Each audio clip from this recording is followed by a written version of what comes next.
Саламатсыздарбы кесиптештер, бүгүн биз PowerPoint менен жумуш жасайбыз. Ал үчүн алгач биз Microsoft'ун PowerPoint деген презентацияны ачып алабыз. Пустой, жаңы барактарды ачабыз. Меники 2013 жылкы, кимдир бирөөнкү жаңы болсо, андан да сонун жаңылардын көп, возможностьтары көп. PowerPoint презентациясы бизге качанчадан жардамга келет. Албетте бул ачык сабак өткөндө же жөн гана сабакты жакшы маанайда өткөзүүгө, балдарга түшүнүктүү кылууга бул презентациянын ролу өтө чоң. Ошондуктан азыр биз жасайбыз. Алгач эле PowerPoint менен таанышсак, бул жакта биринчи ачар менен эле биринчи бет ак барак чыгат. Бул теманы жазыш керек. Бияка мисалы мен жаңы тема деген эле жөнөкөй эле сөздү жазсам. Эми буну биз кооздошубуз керек, балдарга жакшы көрсөтүш үчүн. Аны деген биз выделить этебиз мышканын сол менен. Анан бул жакта шрифттерден тандайсыздар. Өзүңүзгө жаккан шрифттерден тандайсыздар. Шрифттер деген өтө көп. Бирок кыргыз шрифттерин окуган шрифттер аз да, чындыгында.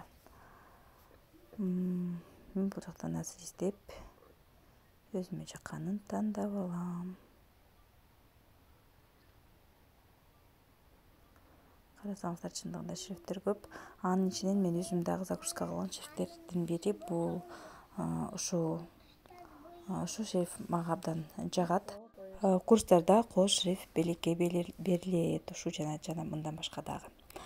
Мисалы биз жазып алдык, андан кийин бул жакта Ж, К, Ч деп турат. Ж деген жирный, К курсив, Ч деген асты чыйлык. Андан кийин А деп асты чыйлып тургандан биз ар кандай өзүбүзгө өңдү тандасак болот. Мисалы бул жактан өзүбүзгө жаккан өңдү тандайбыз. Ортосуна аркы четкиге ушундай кое алабыз. Бул жактан колонка кылат экен, 1-2-3 колонкага чейин бөлүнөт. Андан кийин дагы эмне, астына мындай чекиттерди, төртбуштуктарды, галочкаларды койсок болот, алып салсак болот. Форматта эмнелер бар экен? Бизге ар кандай А деп турбайбы, ушундай сыяктуу. Мисалы муну бассак, астына эми көлөкөсү түшүп атат. Ошол көлөкөнү түшүп, анан биз текстин өңүн өзгөртсөк болот, контурун өзгөртсөк болот. Андан кийин ошо тендин кандай түшүшүн каалайсыңар. А формасы кандай жазылган, отражение дейт. Мисалы отражение. Анан деген сияние дейт. Мына ошо кандай чалышып турган, ар кандай чалышып тургандары бар. Андан сырткары текстте кичине поворот болгондору дагы бар. Ар кандай эме тартипте мындай изгип кылгандар, тоголок болуп жазылгандар. Ар кандай силерге жакканын тандай берсеңиздер болот. Анын баары форматта. Выделить кылып аласыңар өзүңөрдү, анан форматка кирсеңиздер эле өзлөрү чыгат. Ушинтип жаңы теманы биз жазып алдык. Баардыгы баштама эме болду. Андан кийин текст жазуу үчүн мисалы биз Google'га кирип, өзүбүзгө ылайыктуу бир темага байланыштуу нерсени карайсыздар.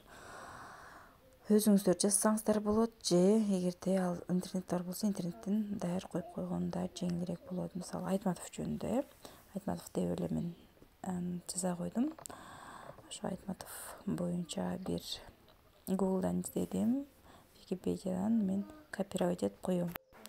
Бул өзүңүз жазганга караганда абдан ыңгайлуу копировать эткен. Текстибизди копировать эттик, мышканын оң тарабын, анан өзүбүздүн презентациябызга барып коебуз. Текстибизди вставка дейбиз дагы. Ал жакта текстти тандайбыз. Презентациябызга өзү коюлду. Эми биз бул текстти оңдошубуз керек, ылайыктап. Ал үчүн ушундай кылып выделить этип алабыз. Анан деген сол тарапка өңүн өзгөртөбүз. Википедияны көбүнчө ушундай көк түстүү асы чейилген болуп калат. Ошону өзгөртсөңөр да болот. Буну карага өзгөртүп, астын чейинде жоготобузбу, үстүндөгү ссылкаларын кетиресиңер. Бизге кереги жок нерселердин баарын алып салсаңар болот, өзүңүздөр редактировать этесиздер дагы. Алып жоготуп саласыздар. Буга кошумча үчүн жана галочканы алып койсок болот. Мисалы, маалыматтарды абдан такташ үчүн, балдарга тагдыаны көрсөтүш үчүн жырныйгыла бөлүп алсак болот. Анан муну көк түсүн өзгөртүп алабыз. Көк түстөрү кетип атат. Көк түстөрү ошо жакын келген бир пробел деле алып койсоңуздар, көк түстөрү кетип калат.